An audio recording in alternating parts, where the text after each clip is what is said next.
Much will be demanded. August 10th, 2025. Luke's gospel is sometimes seen as the gospel of mercy, but today's reading is something of a kick in the head, especially to us who are lifelong Christians who also may have enjoyed some financial security. American churches are filled with people like us, so today's gospel is for us. Jesus first tells us to sell your belongings and give alms. Luke 12:33. Now, to be fair, let me place that in its fuller context. Quote, "Do not be afraid any longer, little flock, for your Father is pleased to give you the kingdom. Sell your belongings and give alms. Provide money bags for yourselves that do not wear out, and inexhaustible treasure in heaven that no thief can reach nor moth destroy. For where your treasure is, there also will your heart be." Luke 12:32 to 34.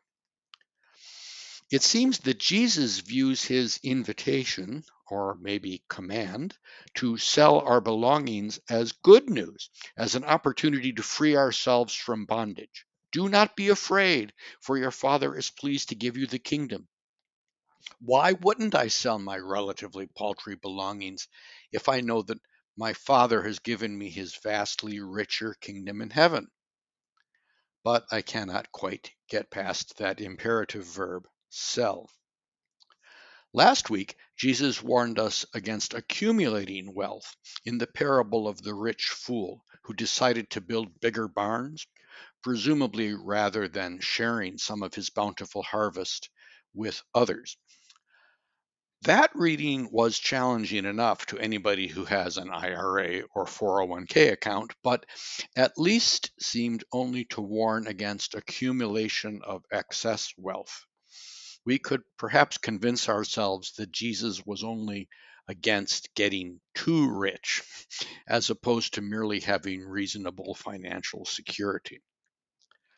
But today's reading is tougher. Jesus flat out says, "Sell your belongings and give alms." Why? Because our hearts will be wherever our treasure is. He states this as a simple fact. It's how humans are wired up. So, will I fire sale my stuff and give away the proceeds to the poor? Will I sell one of our two vehicles? How about some of our furniture? I suspect I won't, but I can't say I wasn't warned. And that leads to the second half of today's gospel. The second half seems at first like a non sequitur, but it's really nothing of the kind. After hearing Jesus tell him to sell his belongings, followed by a short parable about being ready for the master to return unexpectedly, Peter asks, "Lord, is this parable meant for us or for everyone?" Luke 12:41. Peter is asking what I'm asking right now. Surely that sell order is meant only for religious types, right? Such as those in the Catholic tradition who take vows of poverty. Well, look at Jesus' response. First, he talks about people who know their master's will and those who don't. Well, we lifelong Christians know God's will, if only because we've heard it proclaimed at church every Sunday for however many years we've been around. And Jesus says, much will be required of the person entrusted with much, and still more will be demanded of the person entrusted with more. Luke 12:48b. Now, I've received much in spiritual blessings. Good parents, good education, great pastors and teachers in the faith. I could go on and on. And I've received some better than average material blessings.